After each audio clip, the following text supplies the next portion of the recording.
Oke teman-teman, perkenalkan saya Yohanes Perhewen dari kelas TIB Institut Keguruan dan Teknologi Larantuka.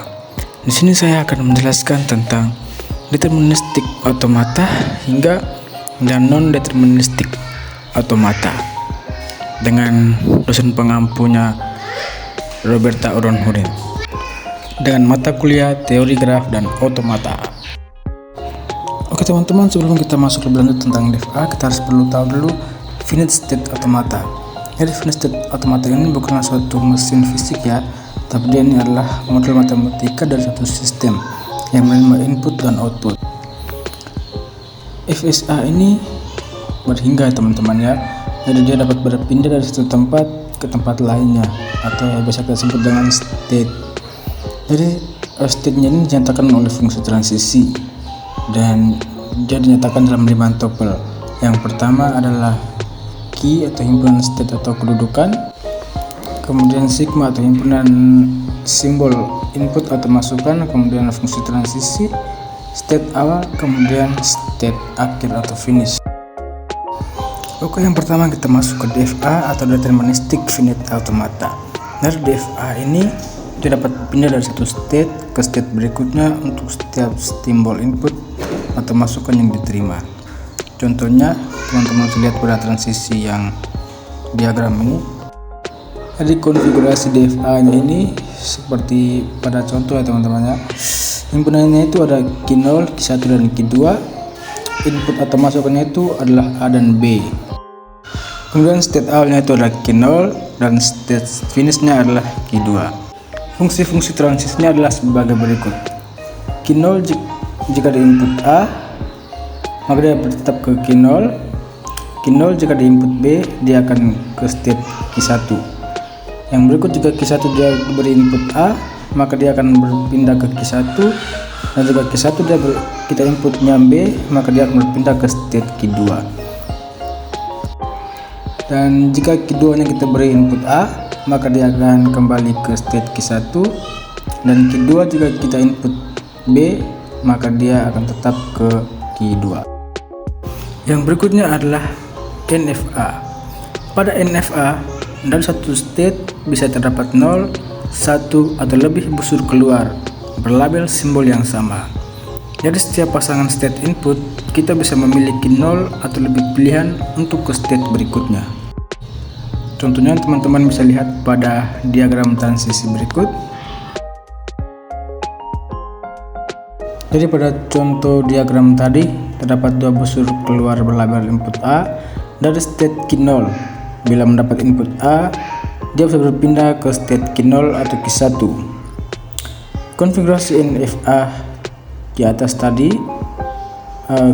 himpunannya ada key 0 dan key 1, inputnya ada A dan B, state awalnya ada key 0 dan state finishnya adalah key 1. Fungsi-fungsi transisinya itu seperti di bawah ini ya teman-teman lah. Key 0 jika kita input A, dia akan bisa ke key 0 atau ke key 1. Kemudian key 0 jika kita input B, dia akan ke state key 1. Jika key 1 kita input A, maka dia akan tetap ke key 1. Dan jika key 1 kita input B, maka dia akan tetap ke key 1. Tabel transisinya teman-teman bisa lihat di bawah ini. Dan dalam penulisan state hasil pada transisi untuk NFA ini itu digunakan kurung kurawal teman-teman ya, tanda petik 1 atau simbol dan, karena hasil transisinya merupakan satu himpunan state. Pada bagian ini dapat dilihat NFA lebih dari satu pilihan state berikutnya. Sekarang kita masuk ke equivalensi non-deterministic automata dengan deterministic finite automata. Ekuivalensi atau persesuaian itu artinya mampu memproduksi atau menerima bahasa yang sama. Adapun tahap pembuatan DFA yang ekuivalen dari suatu NFA adalah sebagai berikut. Contohnya seperti pada diagram transisi di bawah ya teman-teman. Jadi konfigurasi diagram yang tadi, himpunan itu ada key 0 dan key 1. Inputnya adalah 0 dan 1, state awal yang key 0 dan state finishnya itu adalah key 1. Dari tabel transisinya teman-teman bisa lihat di sini. Dari Q0 jika kita input 0 maka dia akan tetap ke Q0 atau bisa ke Q1. Dan jika Q0 kita input 1 maka dia bisa ke Q1. Dan jika Q1 kita input 0 maka dia kosong ya teman-teman, atau tidak ada ya, atau tidak 0 ya. Atau dan jika Q1 nya kita input 1 maka dia bisa ke Q0 atau tetap ke Q1. Oke, kita mulai dengan state Q0 ya teman-teman ya. Dari state Q0 ini jika kita input 0 maka dia akan tetap ke Q0 atau bisa ke Q1.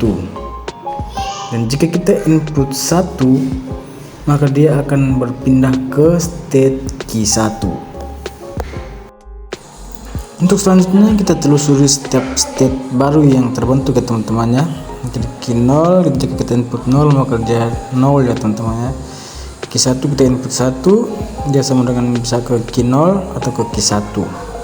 Dan jika Q0 Q1 di input 0 maka hasilnya tetap Q0 dan Q1. Dan Q0 jika kita input 0 dia akan tetap ke Q0 dan Q1. Dengan Q1 jika kita input 0 maka hasilnya 0. Himpunan dari Q0 dan Q1 jika kita input 1 sama dengan Q0 dan Q1. Kemudian dari Q0 input 1 sama dengan Q1 elemen Q1, dengan Q1 juga input 0 sama dengan Q0 dan Q1. Hasilnya teman-teman bisa lihat pada diagram transisi ini. Kemudian kita telusuri lagi state yang baru terbentuk ya, yaitu adalah hasil dari Q0 0, jika input 0 hasilnya 0. Itu teman-teman bisa lihat pada tabel diagram ini ya. Selanjutnya kita ingat yang tadi bahwa himpunan finishnya adalah state Q1, maka state akhir yang sekarang adalah semua yang mengandung state Q1. Finishnya itu dari himpunan Q1, kemudian Q0 dan Q1. Itu state akhirnya adalah teman-temannya. Dari hasilnya itu kita bisa lihat pada diagram transisi ini. Jadi finish atau state akhir itu tetap di Q0 atau Q1 karena sudah berekuivalen ya. Jadi state akhir yang sekarang itu adalah semua yang berhubungan dengan Q1 karena dia bersesuaian atau berekuivalen. Jadi itulah penjelasan singkat saya tentang DFA dan NFA serta ekuivalensinya ya teman-teman. Semoga bermanfaat.